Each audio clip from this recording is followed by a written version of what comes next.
महाराष्ट्र, झारखंड और उत्तर प्रदेश उपचुनाव के नतीजे आए अब 2 दिन लगभग हो चुके हैं।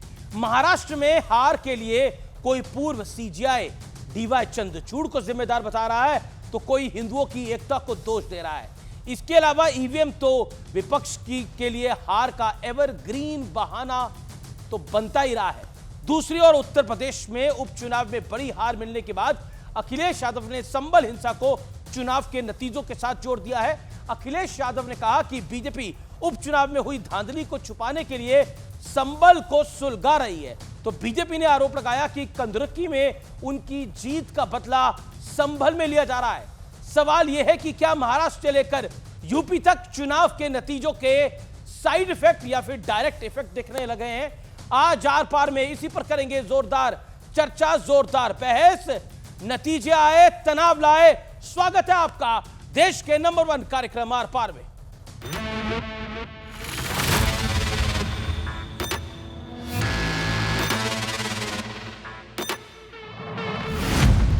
दो तस्वीरें चुनाव के बाद की कहानी बयां कर रही हैं। समाजवादी पार्टी का आरोप है कि उपचुनाव में धांधली को छुपाने के लिए संभल में हिंसा प्लान की गई है, तो महाराष्ट्र के अकोला में कांग्रेस उम्मीदवार साजिद खान पठान का विक्ट्री जुलूस हिंसक प्रदर्शन में तब्दील हो गया, जिसके बाद पुलिस को लाठीचार्ज करना पड़ा।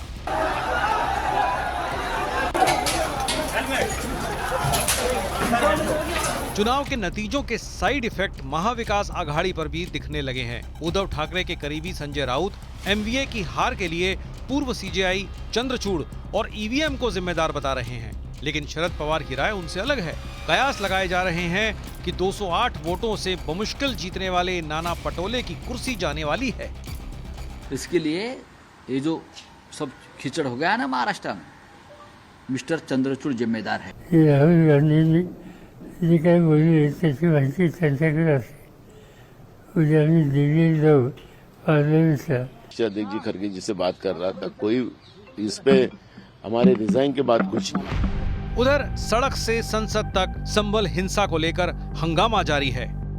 चुनाव में इनकी धांधली, इनकी चोरी न पकड़ी है, इसलिए जानबूझ करके संभल में घटना कराई है। कुंदरकी में जो अल्पसंख्यक वर्ग ने भारी मात्रा में भाजपा के पक्ष में मतदान किया, उसकी खींच आप संभल में उत्पात मचा के कराएंगे क्या? ये फायरिंग नहीं बल्कि मर्डर है। जिस दिन कोर्ट में सुनवाई होती है उसी दिन ऑर्डर हो जाता है, उस दिन सर्वे भी हो जाता है। ये तो 1948 में ऐसे ही हुआ था बाबरी मस्जिद में। सर्वे टीम तो चाहती थी कि शांतिपूर्ण तरीके से कैसे हो गया, तो उसके बाद दूसरे दिन जब बिना लोगों को विश्वास में लिए और फिर एक बारगी माहौल खराब हुआ, 5 लोग मारे गए हैं।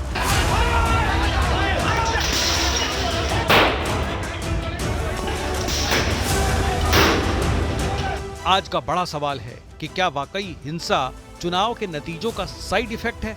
सवाल ये भी है कि क्या नतीजों के बाद महाराष्ट्र में कोई बड़ा सियासी भूचाल आने वाला है? नतीजे आए, तनाव लाए। और अब वक्त है आर पार के सुप्रसिद्ध विश्लेषण का। चुनाव के नतीजों के बाद तनाव का विश्लेषण। हार पर बहानेबाजी, संजय राउत पूर्व सीजीआई डीवाई चंद्रचूड़ हार के लिए जिम्मेदार हैं। अब संजय राउत साहब को लगता है कि हार के लिए जिम्मेदार चंद्रचूड़ साहब हैं। अब ये खुद को कितना जिम्मेदार मानते हैं ये जाने। प्रियंका चतुर्वेदी, ऐसे नतीजे कैसे आए, ईवीएम पर ध्यान देना चाहिए। परेशान है ये ईवीएम को लेकर, लेकिन झारखंड में ईवीएम को लेकर खुश हैं। शरद राव पवार, बटोंगे तो कटोंगे से हिंदू डरे और एकजुट हो गए।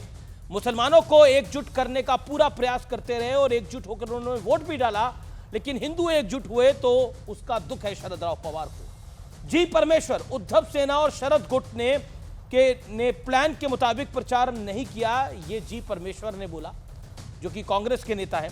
उदित राज कह रहे हैं कि जब तक ईवीएम है तब तक चुनाव निष्पक्ष नहीं होगा।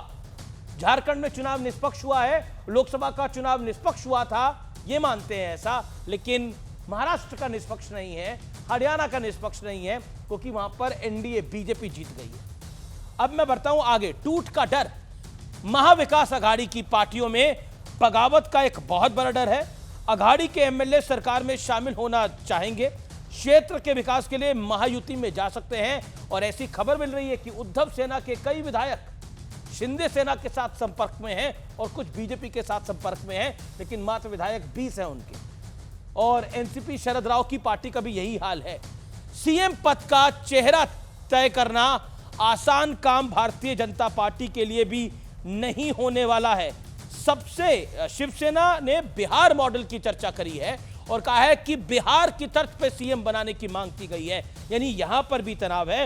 लेकिन बीजेपी क्योंकि बड़ा दल है, वो डीएफ यानी देवेंद्र फडणवीस यानी देवा भाऊ को चाहती है कि वो मुख्यमंत्री बन जाएं, लेकिन शिवसेना शिंदे गुट नहीं चाहता है। तो जबरदस्त खींचतान चल रही है और इसी खींचतान में क्या निकल के आता है वो देखने वाली बात होगी।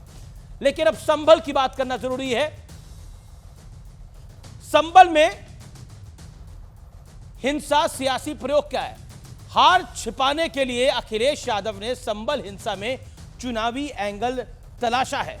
लेकिन आज का बड़ा सवाल क्या है? आज का बड़ा सवाल है, क्या हार के बाद विपक्ष नकारात्मक एजेंडे पर काम कर रहा है? कभी यह टारगेट कर रहा है कि महाराष्ट्र में क्योंकि हिंदू एक हो गए इसलिए ये स्थिति हुई, कभी डीवाई चंद्रचूड़ पे दोषी, और संभल में क्योंकि उपचुनावों में इतनी बड़ी गड़बड़ हुई, क्योंकि उपचुनावों में सपा हार गई इसलिए संभल हो रहा है जैसा बीजेपी कह रही है। मेरे साथ बात करने के लिए शहजाद पूनावाला हैं, मेरे साथ भारतीय जनता पार्टी के नेता हैं, आदिल हसन है प्रवक्ता एआईएमआईएम के, मेरे साथ आनंद दुबे हैं शिवसेना उबाटा के, मेरे साथ इसके अलावा फखरुल चंद हसन हैं जो कि प्रवक्ता है समाजवादी पार्टी के। आप तमाम लोगों का अभिनंदन है इस चर्चा के अंदर। मेरे साथ तहसीन पूनावाला भी इस चर्चा के अंदर जुड़ेंगे।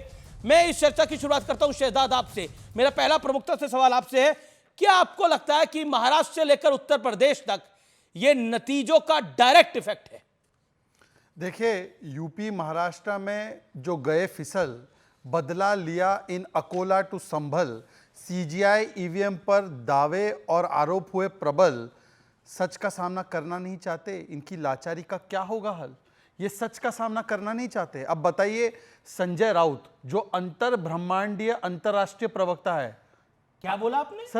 सर मैं राष्ट्रीय प्रवक्ता हूं, आनंद दुबे राष्ट्रीय प्रवक्ता है, इसके ऊपर अंतरराष्ट्रीय प्रवक्ता होता है। उन्होंने एक बार महाराष्ट्र के विषय पे यूनाइटेड नेशन को पत्र लिखा था। उन्होंने कहा है कि क्यों हारे हैं पता है? मोदी जी से नहीं हारे, योगी जी से नहीं हारे, he has lost because of CJI Chandrachud. Do you realize? He is अंतरराष्ट्रीय प्रवक्ता, अंतरराष्ट्रीय सोल्यूशन दिया है। फिर शुक्र करिए नासा के साइंटिस्ट पे दोष नहीं डाल दिया। अरे सर, वो तो इजराइल लेबनान को भी दोष दे सकते, वो वहां पे वो है उनका नेतन्याहू, उनको भी दोष दे सकते थे कि नेतन्याहू ने लेबनान पर बम गिराया, हम लोग हार गए। तो देखिए, ये कोई भी कर सकते हैं। फिर दूसरी बात मैं पूछना चाहता हूँ, ईवीएम पर दोष। बेचारी देखिए, ईवीएम करे तो करे क्या? ये जम्मू में ठीक चलती है, हरियाणा में गड़बड़ हो जाती है, पंजाब में ठीक चलती है, बंगाल में ठीक चलती है, महाराष्ट्र में गड़बड़ हो जाती है, कर्नाटक में ठीक चलती है, तेलंगाना में ठीक चलती है, उत्तर प्रदेश में गड़बड़ हो जाती है। ये बेचारी ईवीएम का मैं क्या करूं? ये ईवीएम जो है सिलेक्टिवली गड़बड़ हो जाती है। ईवीएम के चलते संभल में जो हुआ, तो देखिए, आरोप यही लग रहे हैं। ईवीएम क्योंकि साथ नहीं, जनता क्योंकि साथ नहीं दे रहा, तो दंगाइयों का लेना है साथ और करना है उत्पात। और देखिए, दंगाई बचाओ आंदोलन जो है इनका, ये लगातार सामने आता है। बताइए ना, समाजवादी पार्टी के नेता बुक हुए हैं ना, आ गया ना सामने कि किसने हिंसा शुरू की, किसने भड़काने का काम किया, और अकोला में भी हिंसा हुई है, कांग्रेस के नेता के जुलूस में हिंसा हुई। हाँ, तो कांग्रेस हुआ। कांग्रेस हो या समाजवादी पार्टी, ये है दंगाई भाईजान, और इनका एक ही काम है कि दंगा कराओ, भड़काओ, और यही चीजें जो सामने निकल कर आ चुकी है। किसने दंगा भड़काया, पता चल गया। फखरुल चंद हसन, मैं आपके पास आता हूं। आपका पॉइंट शहजाद पूनावाला कह रहे हैं कि आप सब दंगा फसाद कराते हैं, यही आपके एजेंडा को सूट करता है। अकोला टू संभल,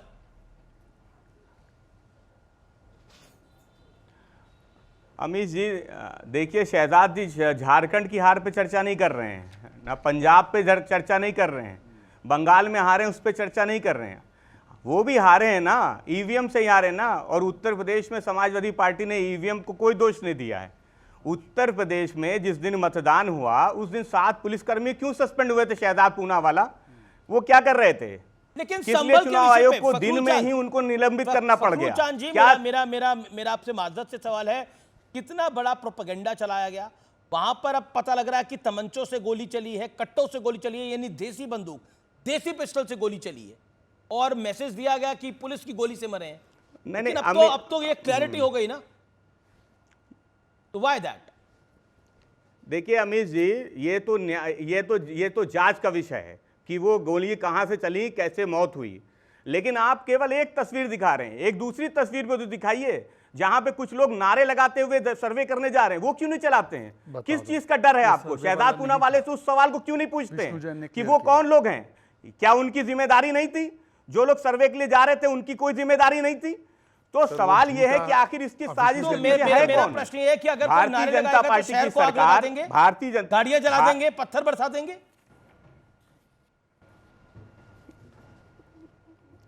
नहीं तो आप उसको जस्टिफाई कर दीजिए ना। मैं जस्टिफाई नहीं कर रहा, मैं प्रश्न पूछ रहा हूं, क्या नारे लगाने की वजह से गाड़ियां जलाई जाएंगी, पत्थर बरसाए जाएंगे, शहर का शहर जला दिया जाएगा?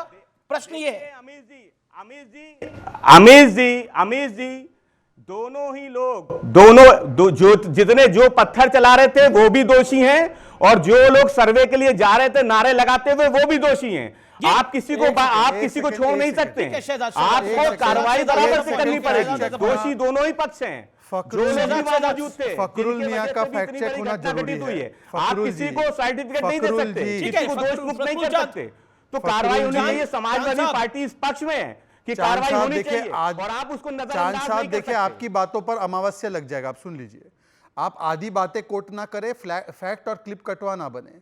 विष्णु जैन का जय श्री राम वाला जो वीडियो है, जो उसके इर्द गिर्द लोग बोल रहे हैं, वो उस दिन की वीडियो है ही नहीं, वो किसी और समय का वीडियो है। आप विष्णु जैन का ट्विटर प्लीज डाल दीजिए इस पे। दूसरी बात, ये भड़काऊ बयान जो दिया गया था जियाउर रहमान का, तो उसमें प्लीज सर, फखरुल चांद जी, मैंने आपके बीच नहीं बोला।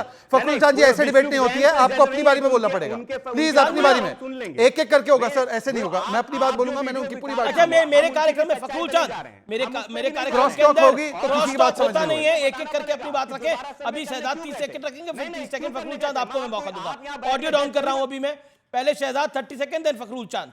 चांद मियां शांत। हाँ, चांद मियां, हाँ चांद मियां, देखिए बताइए कि जियाउर रहमान का तो सीधा सीधा वीडियो है भड़काने वाला जी। जो आपके वहां के विधायक है, उनका बेटा तो वहां पे मौजूद था भड़काने में, उनके ऊपर एफआईआर हुई है। जफर अली जो वहां के मस्जिद की कमेटी का अध्यक्ष है, उसके ऊपर केस हो चुका है। पर मैं पूछना चाहता हूं, अभी उन्होंने पुलिस पर दोष लगाया, फायरिंग हुई है जिसमें गोली लगी और मरा गया है, वो 315 mm की पिस्तौल से, पुलिस यूज करती है 9 mm। मतलब कि पोस्टमार्टम से साबित हो चुका है कि ये बलवाई और दंगाई जो आए थे, इन्होंने तमंचे और कट्टे लाए थे और क्रॉस फायरिंग में एक दूसरे के ऊपर वो मारे गए। परंतु सवाल किस प्रकार से पुलिस पर खड़ा किया गया है, ये वही लोग हैं जो आतंकियों के लिए आंसू बहाते हैं, ये वही लोग हैं जो मुस्लिम आतंकी है इसलिए छोड़ने की पेशकश करते हैं, ये वही लोग हैं बाटल हाउस में रोते हैं आतंकियों के लिए। आज मैं पूछना चाहता हूं कि बताइए कि फायरिंग किससे हुई थी और आपने पुलिस पर आरोप लगा दिया। ओके, लेट फखरुल चांद, सपा स्पोक्सपर्सन कम इन। ओके फखरुल चांद, योर टाइम। नहीं, you will not intervene. 40 second. ठीक है। देखिए, जो भी घटना हुई वो दुर्भाग्यपूर्ण है। समाजवादी पार्टी तो कहती है कि जो संभल के लोग हैं उनको शांति बनाए रखना चाहिए, न्यायपालिका में विश्वास रखना चाहिए जी। आपकी क्या जिम्मेदारी है? भारतीय जनता पार्टी की सरकार की क्या जिम्मेदारी है? क्या आपने उस जिम्मेदारी को निभाया? क्या प्रशासन का फेलियर नहीं था? इतनी बड़ी घटना के बाद वहां पे दंगा हो जाता है, ये किसका फेलियर है? इसकी जिम्मेदारी भारतीय जनता पार्टी की सरकार की नहीं है क्या? आप अपनी जिम्मेदारी से भाग जाएंगे क्या? एक वाक्य में जवाब ले लीजिए कि अमीश जी को बाकी आप अपनी जिम्मेदारी से भाग जाइएगा क्या? फखरुल जी, एक ही वाक्य में जवाब ले लीजिए। उस जिम्मेदारी से बच जाइएगा क्या? चलिए, एक वाक्य में जवाब। आपने बोला कि वहां पर हम चाहते हैं संभल के लोग शांति बनाए रखें। आपके सांसद क्या कर रहे थे? शांति बना रहे थे। कोर्ट का ऑर्डर आया ना, अभी ये संविधान बचाओ वाले लोग हैं ना, नहीं, कोर्ट का ऑर्डर आया, कोर्ट के ऑर्डर के खिलाफ भल के नाम पर भड़का कौन रहा था? उनका लोकल सांसद, उनके लोकल विधायक का बेटा। ये संविधान के साथ चलना है, ये कोर्ट के साथ चलना है, ये शांति बनाए रखना। एफआईआर हुई है, एफआईआर भी हुई है। लेकिन वहां के लोकल समाजवादी पार्टी देखिए, एक सेकेंड, जो मिस्टर बर्क हैं, जो वहां के लोकल एमपी हैं, उनके ऊपर बाकायदा एफआईआर दर्ज हुई है। फखरुल चांद, एफआईआर हैज बीन रजिस्टर्ड। विधायक का बेटा जो कि सपा का है विधायक, उसके बेटे के ऊपर भी सरकार है रजिस्टर कर दे। आपके हमारे खिलाफ मुकदमा हो जाए तो क्या कर लीजिएगा अमीश जी? सरकार है, आपके हमारे खिलाफ मुकदमा कर देगा तो क्या कर लीजिएगा? एफआईआर इस बात का सबूत नहीं होता कि कोई दोषी है। न्यायपालिका, बिल्कुल आपकी बात जायज है कि एफआईआर लिखने से कोई दोषी नहीं होता, आपकी बात बिल्कुल जायज है। एफआईआर दोष के प्रमाण मिलने होते हैं। लेकिन देखिए कुछ चीजें बहुत महत्वपूर्ण हैं। अब मतलब आपकी पार्टी के अध्यक्ष तो अखिलेश यादव है।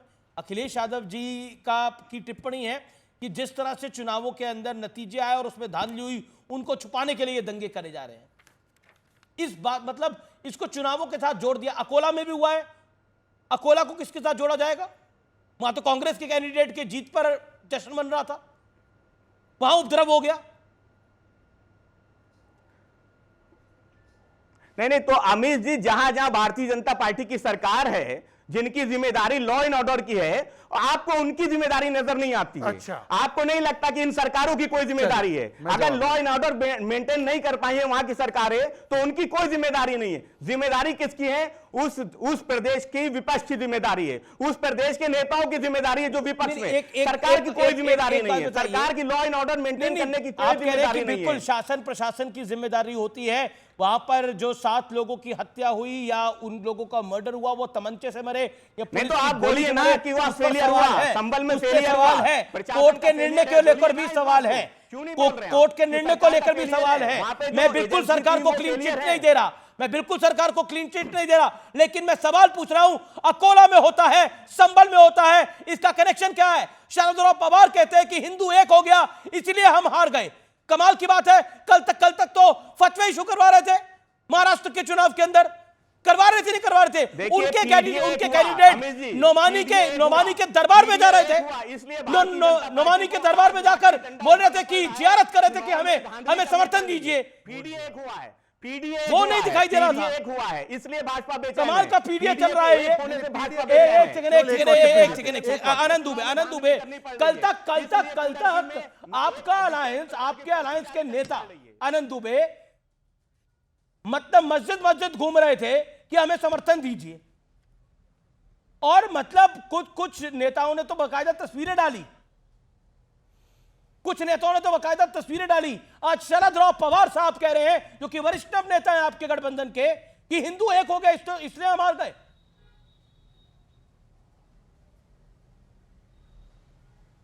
अमीश भाई नमस्ते जी। देखिए शरद पवार साहब बहुत बड़े नेता हैं, देश के नेता हैं। वो क्या कह रहे हैं उनको कहने दीजिए। मैं अपनी पार्टी का प्रवक्ता हूं, तो आपकी पार्टी का नेता कह रहा है, चाहता हूं, आपकी पार्टी के वरिष्ठतम नेताओं में से एक संजय राउत कह रहे हैं कि हम सीजे चंद्रचूड़ की वजह से हार गए। नहीं, उनके पीछे का तर्क समझने की आवश्यकता है। 2022 में जब 20 जून को एक बड़ी गद्दारी हुई, सरकार गिराई गई, हम कोर्ट में गए, हमने कहा कि हमारे 16 विधायक अपात्र कर दो, ये भागे हैं, हमारी नाम और चिन्ह पे चुन के आए थे, लेकिन ये अब हमारे साथ नहीं है। उस समय सीजेआई साहब ने कहा कि ठीक है, तारीख पे तारीख। अगर जब सरकार के बाद का फैसला भी आया कि उन्होंने कहा कि ये सरकार असंवैधानिक है, चूंकि मुख्यमंत्री जी इस्तीफा दे चुके हैं, इसके लिए मैं इस सरकार को गिराने का ऑर्डर नहीं दे सकता, तो उन सब चीजों को लेकर उन्होंने ये बयान दिया है, उसको अन्यथा मत लीजिए। उन्होंने कहा कि अगर उस समय सीजेआई साहब ये कह देते। जो लोकसभा में प्रदर्शन आप लोगों का अच्छा रहा था, उसके लिए जिम्मेदार कौन था? मोदी जिम्मेदार था? तब ईवीएम की भी कोई गलती नहीं हुई होगी। मोदी नहीं, लोकसभा में जब हमारे अच्छे प्रदर्शन थे तो उससे के लिए मोदी साहब के जो केंद्र के काम करने की तरीका था, उससे लोग नाराज थे, इसलिए तो हमें चुना था विकल्प बनाकर। और अभी भी जो हुआ है, हमारी कुछ करने में कमी रह गई तो बीजेपी को चुन दिया है। तब ईवीएम ठीक था, हिंदू बटा हुआ था, ईवीएम भी बिल्कुल ठीक थी। अमीश भाई देखिए, आपने आनंद दुबे को बिठाया है तो आनंद दुबे की बात सुननी पड़ेगी। मैं तो सुन मैंने कहा कि ईवीएम का दोष है, मैंने कहा सीजीआई साहब का दोष है। नहीं, संजय राउत नहीं, आपके नेता देखिए, आप एक पार्टी के प्रवक्ता हैं, एक गठबंधन के पार्टनर हैं, इसलिए सवाल आपसे आनंद जी। ठीक है, तो मैं कह तो रहा हूं कि असफलता राह दिखाती है, इस राह पर चलना सीखो। असफलता कुछ समझाती है, इस समझ को समझना सीखो। हम असफल हुए हैं, समाप्त नहीं हुए हैं। मैं बार बार देश के और राज्य की जनता के सामने विनम्रता से कह रहा हूं, असफल होना समाप्त नहीं होता। आजकल आप फिलोसफिकल जरूर हो रहे हैं, लेकिन मैं लॉजिकल सवाल आपसे पूछ रहा हूं। आपके 2 वरिष्ठ नेताओं में से एक, आपके गठबंधन का एक और एक आपकी पार्टी के जो बयान दे रहे हैं, मैं उस पर पूछ रहा हूं। आप कह रहे हैं लोकसभा चुनाव के अंदर तो आपके सिंबल पे जीत हो गई थी, उद्धव ठाकरे के नाम पे जीत हो गई थी, हिंदू एक नहीं हुआ था तो जीत हो गई थी। आज हिंदू एक हो गया तो शरदराव पवार कह रहे हैं, उनका जो कहना है, ये मैं नहीं कह रहा, वो कह रहे थे कि हिंदू एक हो गया इसलिए हम चुनाव हार गए। अगर वो क्लियर कट करे, अगर हिंदू डिवाइड रहता तो हमारा खेल बन जाता। तो नुमानी का फतवा चल जाता। नुमानी का फतवा तो अभी भी चला ना।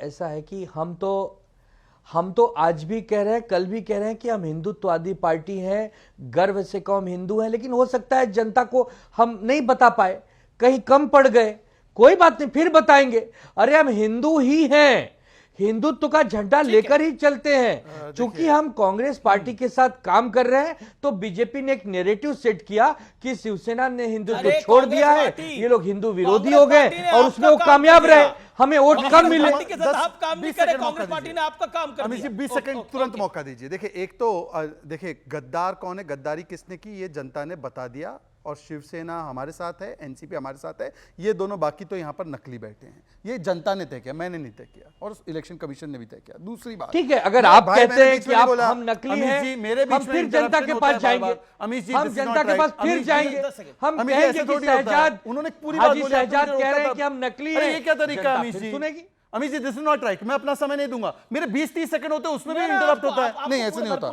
नहीं, मुझे पूरा बोलने दीजिए, नहीं पूरा बोलने दीजिए मुझे प्लीज। दूसरी बात, आज मैं आनंद दुबे जी से पूछ रहा हूं, आपके अंतरराष्ट्रीय प्रवक्ता, सबसे बड़े जोकर महाराष्ट्र के संजय राउत ने बोला ईवीएम और सीजीआई दोषी है, प्रियंका चतुर्वेदी ने बोला, आप उससे एग्री करते, डिसएग्री करते? शरद पवार ने तो बोला ईवीएम नहीं है, ये उन्होंने जो बोला है। किसको बोल रहे हैं? संजय राउत, बड़े नेता नहीं, वो जोकर ही है। मैं तो जोकर ही बोलूंगा। तीसरी बात, एक सेकंड मैं आपको मौका दूंगा, एक बात बताइए। आप अपने पॉइंट को रखना, आप अपने पॉइंट को रखना, 30 सेकंड दे दीजिए।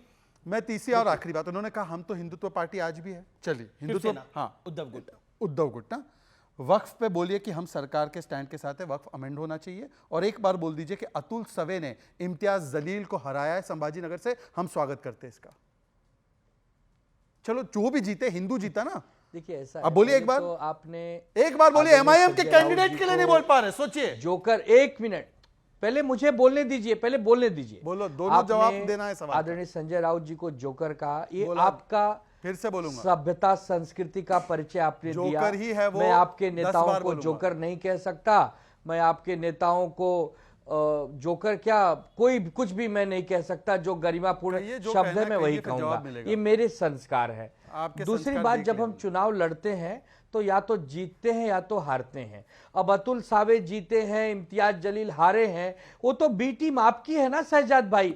एमआईएम आपकी बी टीम है, ये मनसे आपकी बी टीम है, ये वंचित बहुजन अघाड़ी आपकी टीम है। आप अपनी बी टीमों को पूछिए। बड़ी खबर आ रही है, बड़ी खबर आ रही है। देवेंद्र फडणवीस दिल्ली के लिए रवाना हो गए हैं और कुछ देर में दिल्ली लैंड करेंगे। वो एक निजी कार्यक्रम में आ रहे हैं। आज ओम बिरला की बेटी की शादी की रिसेप्शन है, वहां वो आ रहे हैं, जो मेरी जानकारी है। अमित शाह के साथ आज देर रात मुलाकात हो सकती है। एकनाथ शिंदे और अजीत दादा पवार भी साथ में हैं। तीनों आ रहे हैं और लगभग महायुति में सहमति बन गई है। ऐसी सूत्रों से जानकारी मिल रही है कि बीजेपी का सीएम फेस होगा। क्या वो देवेंद्र फडणवीस होंगे, ये बड़ी बात होगी। एक निजी कार्यक्रम में शामिल होने के लिए आ रहे हैं। जैसे मैंने आपको बताया, ओम बिरला की घर पे कार्यक्रम में शामिल होने के लिए आ रहे हैं, जो कि लोकसभा स्पीकर हैं। मैं सीधा रुख करता हूं, मेरे साथ आदिल हैं, जो कि आदिल हसन, प्रवक्ता एआईएमआईएम के। आप बी टीम है, सी टीम है, डी टीम है, ई टीम है, एफ टीम है, ये निर्धारित आदिल भाई आप करिए, आपका प्रोगेटिव है। लेकिन ये जो महाराष्ट्र के नतीजे आए हैं, ये आईना किसको है? महाराष्ट्र की जनता ने जिसको भी वोट दिया है, वो जनता ने वोट दिया है। किसकी कहीं कमी होगी, कहीं अच्छा होगा, जनता ने फैसला लिया है। अब जनता का फैसला तो सबको सम्मान करना चाहिए। और बीजेपी या शिवसेना जो हैं, उद्धव जी का, अब उनसे सर्टिफिकेट तो लेने की ज़रूरत नहीं है। बाबरी मस्जिद को जिसने शहीद किया, ये अलल एलानिया बोलते हैं। महाराष्ट्र की जनता इनको सुन भी रही है, सुनी भी, इसलिए इनको अहंकार को इनको ज़मीन पर ला दिया है।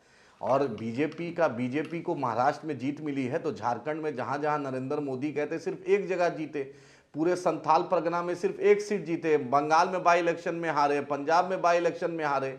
और हार जीत तो जो लोकतंत्र है, नरेंद्र मोदी जीत गए सिर्फ महाराष्ट्र में। और झारखंड में जो बुरी तरह हेमंता बिस्वा शर्मा और शिवराज चौहान तो वहाँ 2 महीना से कैंप, एक मुख्यमंत्री अपना कार्यालय छोड़ के वहीं कैंप कर रहा था। अब बांग्लादेशी बोल रहा था, जबकि झारखंड बांग्लादेश से टच भी नहीं है। सबसे बड़ा बांग्लादेशी शेख हसीना को तो मोदी जी रखे हुए हैं।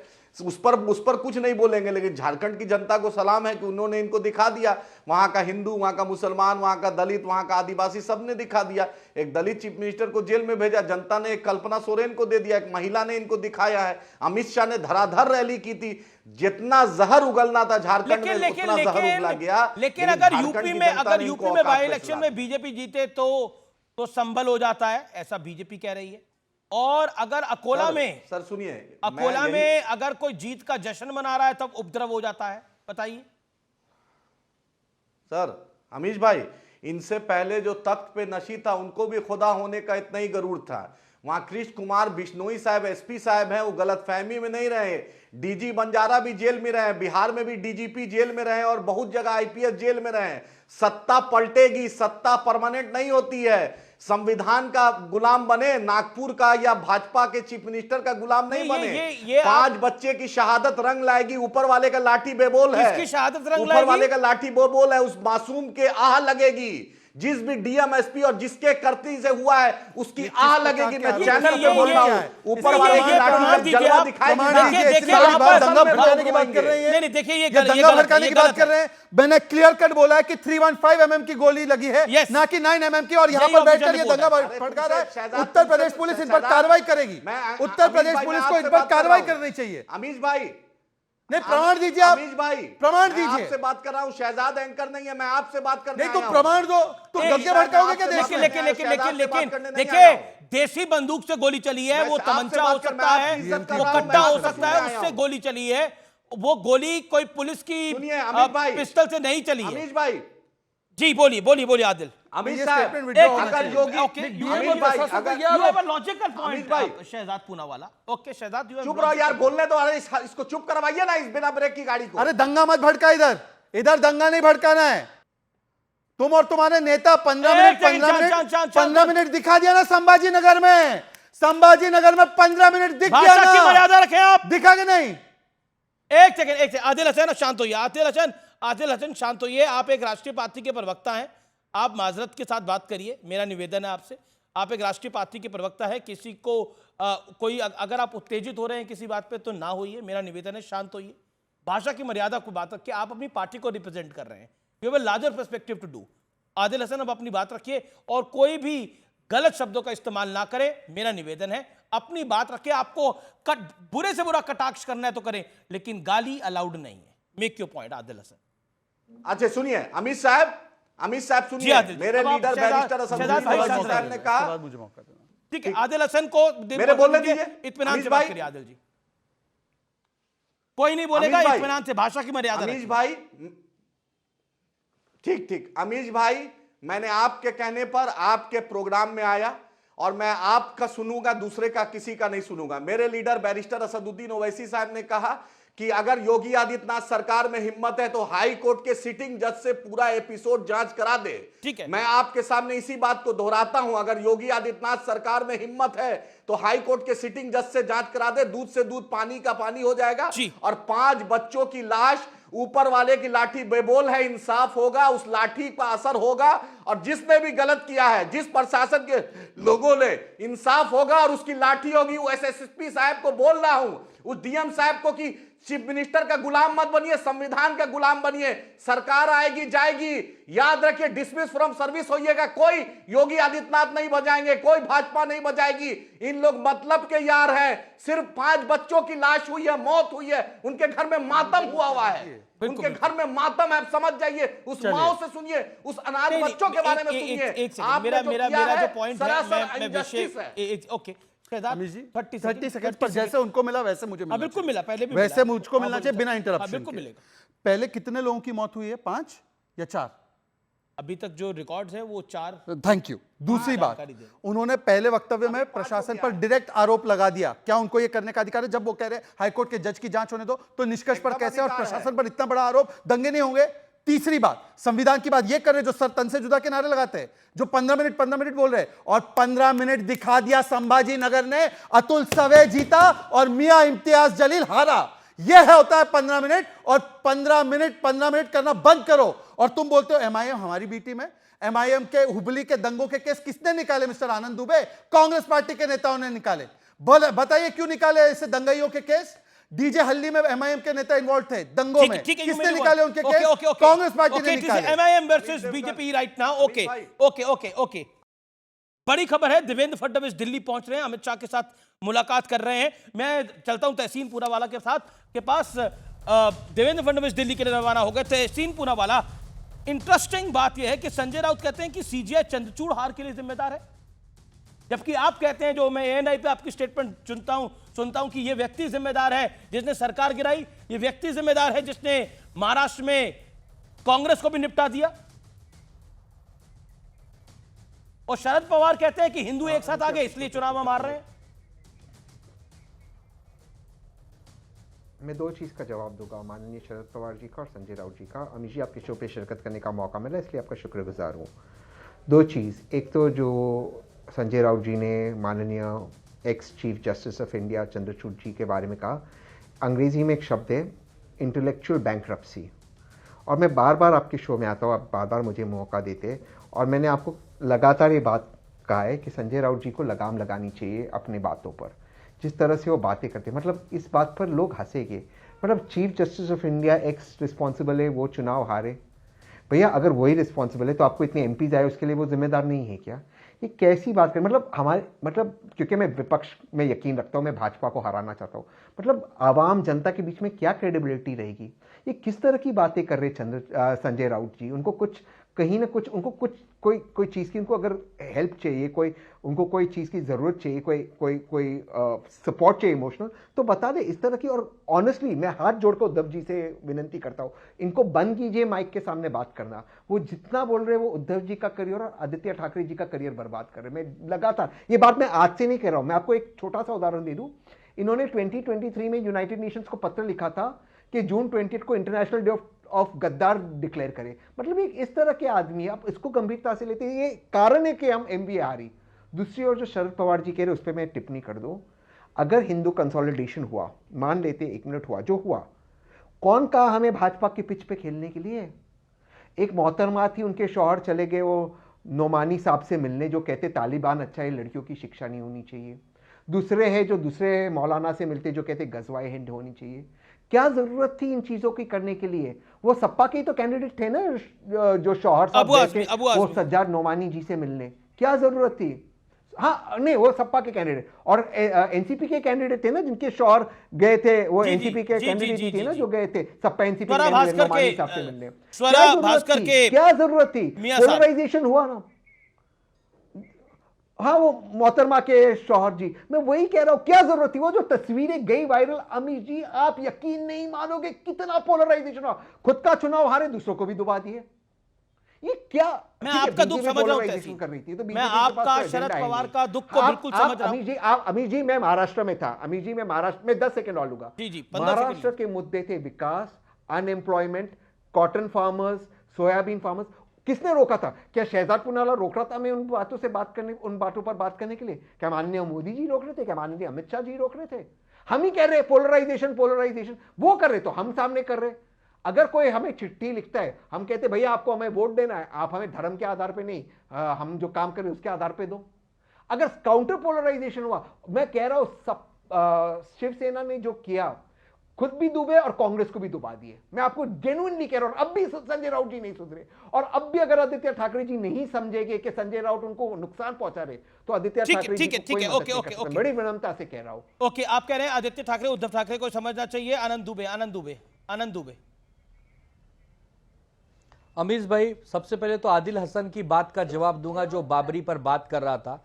सुन ले आदिल हसन, एक नहीं 10 बार बाबरी गिराने का मौका मिला तो 10 बार गिराएंगे। हमारे राम मंदिर को तोड़कर जो भी बाबरी बनाएगा उसको 100 बार गिराएंगे।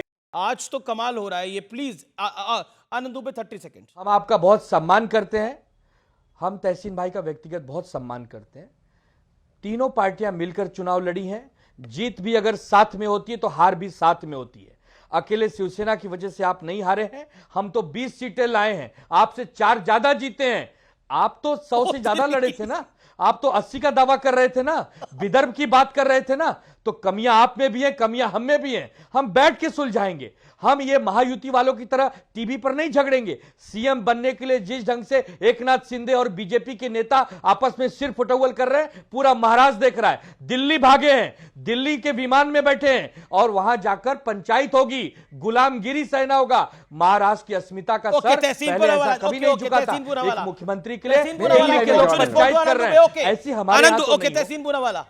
मैं एक ही लाइन में इसका जवाब देता हूं। अमित जी, मैं आनंद भाई का बहुत बहुत रिस्पेक्ट करता हूं, बहुत अच्छे व्यक्ति है। मैं तो चाहता हूं आदित्य जी भी अच्छा करे। मैं आपसे आपके माध्यम से एक सवाल पूछता हूं आनंद भाई। नहीं, आप बोलते थे कि मैं पर्सनली चाहता हूं नाना पटोले सीएम बने और डिप्टी सीएम आदित्य ठाकरे बोले, आपने कई बार बोला। मैं तो चाहता था, करेक्ट, मैं हमेशा ही कहा। अब मैं आपको एक सवाल कर रहा हूं। फ्राइडे को पार्लियामेंट में वक्फ बिल इंट्रोड्यूस होगा, मंडे ट्यूसडे पे उस पर वोटिंग होगी। क्या करेगी शिवसेना उद्धव ठाकरे फैक्शन? वक्फ के खिलाफ करेगी क्या उनके साथ करेगी? उनको लोकसभा में जो वोट मिले, अभी भी जिनको वोट मिले, माननीय आदित्य ठाकरे अगर वर्ली जीते, अगर मिलिन हारे क्योंकि राज ठाकरे के वोट ने उनके वोट काटे, वरना और आदित्य ठाकरे जी को मुसलमान वोट मिले, इसलिए आदित्य जी जीत गए। आपको फैक्ट बता रहा हूं, ये फैक्ट है। मिलिन को राज ठाकरे के वोट काटे, वरना मिलिन जीत जाता। तो फिर नाना पटोले 150 वोट से कैसे जीत गए? आनंद भाई 10 सेकंड, आनंद भाई 10 सेकंड, आनंद भाई 10 सेकंड, नॉट फेयर, आनंद भाई नॉट फेयर, आनंद भाई नॉट फेयर, आनंद भाई not fair, Amit ji not fair, Amit ji 10 second. अब वक्त का बिल आएगा, क्या करेंगे ये कहां वोट करेंगे? तो मैं ये कह रहा हूं, ये अननेचुरल अलायंस था, संजय राउत ने इसमें नुकसान पहुंचाया। ये ठीक है, वो आज आप कह रहे हैं हम साथ में लड़े हारे, मैं पहले दिन से कह रहा था इससे नुकसान हो रहा है, और ये नुकसान कांग्रेस को हुआ है। कांग्रेस का जन्म जो महाराष्ट्र में, कांग्रेस आज समाप्त हो गई है। इनके तो 20 विधायक आए, सही बात कह रहे, इनके तो एमपी कांग्रेस के वजह से आए, मुसलमान वोटों की वजह से आदित्य ठाकरे जी जीत गए, इनके एमपी जीत गए। अब क्या, अब इस बिल में किसके साथ वोट करेंगे? मुसलमानों के साथ वोट करेंगे या ये बीजेपी के साथ वोट करेंगे? पूछे इनको, अभी चैलेंज देता हूं। आनंद दुबे मेरे बहुत अच्छे मित्र है, मैं तो चाहता हूं आनंद दुबे।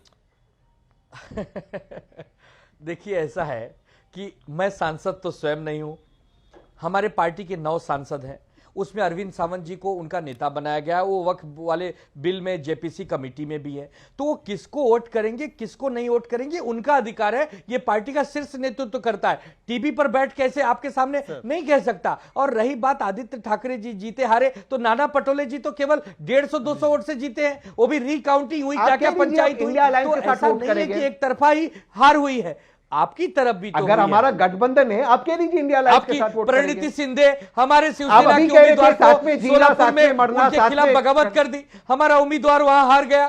तो आपके अंदर भी तो कमियां हैं, आप प्रणीति शिंदे को नहीं सिखाएंगे, लेकिन हमें आपने भी एमपी खड़ा, लोकसभा में एमपी खड़ा किया था, सांगली में तो आपने भी खड़ा किया था। दूसरी चीज, वो एक कैंडिडेट हारने की वजह से आपको कौन से 90 सीट मिल रहे थे? जो एक कैंडिडेट हारने से आपकी सरकार नहीं बनी। मतलब जो हम कर रहे हैं वही आप भी करेंगे। अभी आप एक विधायक, आप बिल पे बात कीजिए ना। लानी थी, अभी आपने कहा नाना पटोले को मुख्यमंत्री बनाना था। अगर आपने उद्धव ठाकरे जी का चेहरा मुख्यमंत्री जी के लिए घोषित कर दिया होता तो आज महाविकास आघाड़ी की ये दुर्गति नहीं होती। ये मैं एग्री करता हूं। अगर उद्धव ठाकरे का चेहरा होता तहसीन पूनावाला, आपको लगता है कि सीटें बढ़ती क्या? नहीं, बिल्कुल बढ़ती। मैं माफी चाहता हूं, मैं बहुत रिस्पेक्ट करता हूं उद्धव सर। बिल्कुल, इससे क्या नीचे जमीन में चले जाते, इससे नीचे क्या धरातल में चले जाते? ये मुद्दा था ही नहीं, ये मुद्दा था ही नहीं। आप मुझे बता दीजिए एकनाथ शिंदे जी बनेंगे कि माननीय देवेंद्र फडणवीस जी बनेंगे, ये मुद्दा है ही नहीं। मुद्दा ये है कि हमारा कि इस अलायंस के अंदर नेचुरल क्या है। मैं अभी भी कहता हूं, सारी बातें मान ली, सारी गलती मान ली। अभी आपको, आप इंडिया अलायंस के साथ है या उनके खिलाफ वोट करोगे पार्लियामेंट में? चलिए, मैं सारी गलती मान ली इंडिया अलायंस की। अभी आप कहो, आपने कहा ना अभी उद्धव भी आ जाते तो नहीं बचा पाते। पार्लियामेंट में क्या करें? ये कह रहे उद्धव जी भी अगर आ जाते तो नहीं बचा पाते। उद्धव जी का और अगर उद्धव ठाकरे जी का चेहरा मुख्यमंत्री जी के लिए किया जाता तो हम और ज्यादा सीटें पाते। अब इसके नीचे क्या हम जमीन में चले जाते? वो कह रहे हम कभी मौलाना के साथ नहीं गए, हम तो नोमानी को जानता भी नहीं। हम तो कौन नोमानी है, ये कहां से नोमानी आया, हम तो उसको जानते भी नहीं है। मुझे मुनाफिक भी बोला जाए, ये कौन नोमानी है, ये कौन हाजी है, हमें नहीं मालूम। 40 सेकंड देंगे। लेकिन देखिए, लेकिन वो कह रहे हैं तहसीन पूनावाला, आनंद दुबे की एक बात जायजा, वो कहते हैं कि अब जमीन में थोड़ी अब चले जाते हैं, अब इससे ज्यादा कम क्या आती, अब 20 से कम क्या आते, और तहसीन आप लोग 15 से कम क्या आते, यानी कांग्रेस 15 से कम क्या आती, और शरद राव पवार 8। और अमीश भाई, हम नोमानी को नहीं जानते, कौन नोमानी है। लेकिन लेकिन अगर नाना पटोले जी और विजय वडेट्टीवार जी को पहले ही डिक्लेयर कर देते सीएम फेस और इलेक्शन बिना पोलराइजेशन के लड़ती एमवीए और यहाँ वहाँ नहीं जाती, और संजय राउत जी अगर स्टेटमेंट्स नहीं देते कम से कम एमवीए की, नहीं तो कम से कम 120 सीटें आनी थी। माहौल ही ऐसा था महाराष्ट्र में। हम बीजेपी के पीछे, क्या माहौल की बात कर रहे थे बीजेपी के पीछे। अरे उद्धव जी को करते तो 160 आती। अरे चल जो उद्धव ठाकरे जी को करते तो 160 आती, पूर्ण बहुमत की सरकार बन जाती। पटोले बने ना उद्धव जी बने, अभी तो नेता प्रतिपक्ष और तहसीन भाई आप भी राज्यसभा चले जाते। अभी तो नेता प्रतिपक्ष के लायक भी सीटें नहीं है, नेता प्रतिपक्ष भी बनेगा। मुझे सुनिए आनंद भाई, आपकी दुआओं के लिए मैं थैंक यू बोलना चाहता हूं, लेकिन पार्टी के सीट्स नहीं है वो लोग बोले जा रहे हैं। एक सेकंड में और 10 सेकंड लेके बात करूंगा। अब 5 सेकंड शहजाद जी बोले 10 सेकंड मेरे सगे भाई का रिश्ता नहीं, मैं यहाँ पे बीजेपी के प्रवक्ता के रूप में हूं, मैं यहाँ पे सगा भाई नहीं हूं।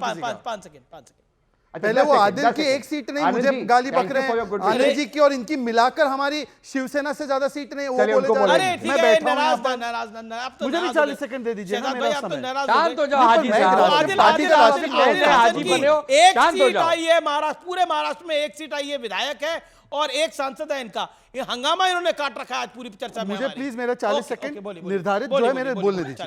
देखिए मैं वो पहले भी तो 72 वोट से जीता है। 72, अरे महाराज बंद करिए 72 73।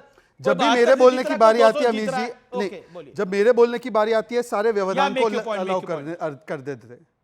मैं अपनी बात बोलूंगा। ये जो आर्गुमेंट हुआ इस पर आप देखिए ऐसा है, सुनिए, वक्फ के ऊपर अरविंद सावंत स्टैंड लेगा, मतलब बाला साहब ठाकरे जी की पार्टी जिसने हमेशा वक्फ का विरोध किया है, वो आज के लिए अरविंद सावंत जी सांसद है, वो स्टैंड लेंगे।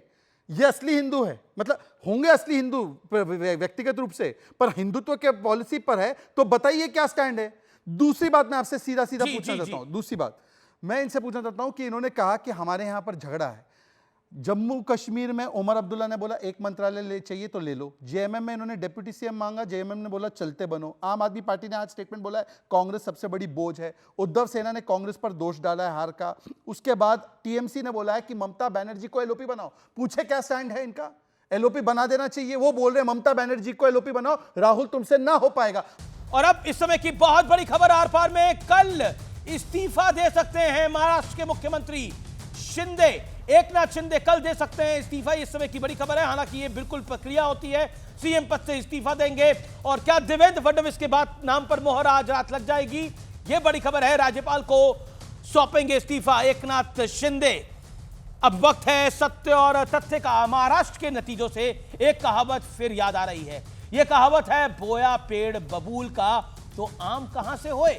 2019 में जब विधानसभा चुनाव होने वाले थे व्यूअर्स, तो शिवसेना और बीजेपी का गठबंधन 7 चुनाव लड़ने जा रहा था, लेकिन गठबंधन की शक्ल और सूरत तय करने के लिए कड़ी मशक्कत करनी पड़ी थी, क्योंकि शिवसेना उस वक्त आधी सीटें यानी 144 सीटों पर लड़ने की जिद पे अड़ गई थी। उस दौर में शिवसेना को साधने का जिम्मा गृह मंत्री अमित शाह के पास था, क्योंकि वो पार्टी अध्यक्ष थे। लेकिन शिवसेना की तल्खी और घमंड की पराकाष्ठा ऐसी थी कि उद्धव ठाकरे के बेहद करीबी संजय राउत ने तब कहा था कि जिस बीजेपी को महाराष्ट्र में कोई नहीं पूछता था, उन्हें पता था कि वो शिवसेना के बिना चुनाव नहीं जीत सकते। इसलिए खुद गृह मंत्री अमित शाह को मातोश्री तक जाना पड़ा, आना पड़ा। कहा जाता है कि कई दौर की बातचीत के बाद बीजेपी और शिवसेना के बीच में सीट शेयरिंग का फॉर्मूला तय हो पाया था। नतीजे आए तो बीजेपी को 105 और शिवसेना को 56 सीटें मिली। ऐतिहासिक सीटें थी ये, लेकिन शिवसेना ने दावा किया कि गृह मंत्री अमित शाह की मौजूदगी में रोटेशन नीति पर सीएम बनाने का फैसला हुआ था। यानी 56 सीट लाने वाली शिवसेना उद्धव ठाकरे को मुख्यमंत्री बनवाना चाहती थी। हालांकि अमित शाह इस तरह के किसी भी समझौते से इंकार करते रहे। सुनिए जरा। क्या आपको लगता है अमित शाह जी की शिवसेना ने चुनाव के बाद ये डिसाइड कर लिया था कि वो बीजेपी के साथ सरकार नहीं बनाएगी? मैं इतना ही कहना चाहता हूं कि जो तय नहीं हुआ था इसका डिमांड उन्होंने किया, जो हमें मंजूर नहीं था, हमने सरेंडर होने से ना बोल दिया। उद्धव ठाकरे को मुख्यमंत्री बनने की इतनी उत्सुकता थी कि उन्होंने सिर्फ गृह मंत्री अमित शाह पर झूठ बोलने का आरोप लगाया, बल्कि कांग्रेस और एनसीपी के साथ हाथ मिला लिया। माना जाता है कि शरद राव पवार ने उद्धव ठाकरे को अपने साथ लाने का पूरा प्लान बनाया था। लेकिन नियति का खेल देखिए, जिन शरद राव पवार को महाराष्ट्र की राजनीति का सबसे विद्वान, सबसे बड़ा चाणक्य बताया जाता है। उनके अपने भतीजे ने एनसीपी का ना सिर्फ 2 टुकड़े कर दिए बल्कि नाम और सिंबल भी छीन लिया। यही हाल शिवसेना का भी हुआ है। उद्धव ठाकरे और संजय राउत ने सपने में भी नहीं सोचा होगा कि जिस शिवसेना की स्थापना बाला साहिब ठाकरे ने की थी, एक दिन उनके पुत्र के हाथ से वो पार्टी और उनका सिंबल तक निकल जाएगा। बाला साहब ठाकरे कहते थे कि जिस दिन मुझे लगा कि उनकी पार्टी कांग्रेस के रास्ते पर चल रही है, उस दिन मैं अपनी दुकान को बंद कर दूंगा। शिवसेना में बगावत की शायद यही सबसे बड़ी वजह रही, वो कि बाला साहब के असली सिपाही की उनकी विचारधारा को तिलांजलि देते हुए कैसे देख सकते थे। एक वक्त जो संजय राउत गृह मंत्री अमित शाह को मातोश्री में आकर उद्धव ठाकरे से बात करने को कहते थे, आज उस शिवसेना की हालत ऐसी हो गई है कि इस बार उद्धव सेना बामुश्किल 20 सीटें जीत पाई है। 10 सीटें जीतने वाली शरद पवार की पार्टी अपने सबसे बुरे दौर से गुजर रही है। इतना ही नहीं, पूरी महाविकास आघाड़ी मिलकर भी उतनी सीटें नहीं लेके आ पाई है जितनी सीटें अकेले शिंदे गुट की शिवसेना के पास आई हैं। इसलिए कहा जाता है कि राजनीति में जब भी बोलो सोच समझ कर बोलो। किसी का अपमान करने से पहले 1000 बार सोचो, ना जाने आप पर कब पलटवार हो जाए और आपको संभलने का मौका भी ना मिले। और यही हुआ है खास तौर पर महाराष्ट्र की राजनीति के अंदर। महाराष्ट्र की राजनीति के अंदर एक संजय राउत एक समय पर कहते थे कि अमित शाह मातोश्री आए। आज उन संजय राउत के हालात क्या हैं वो हम देख सकते हैं।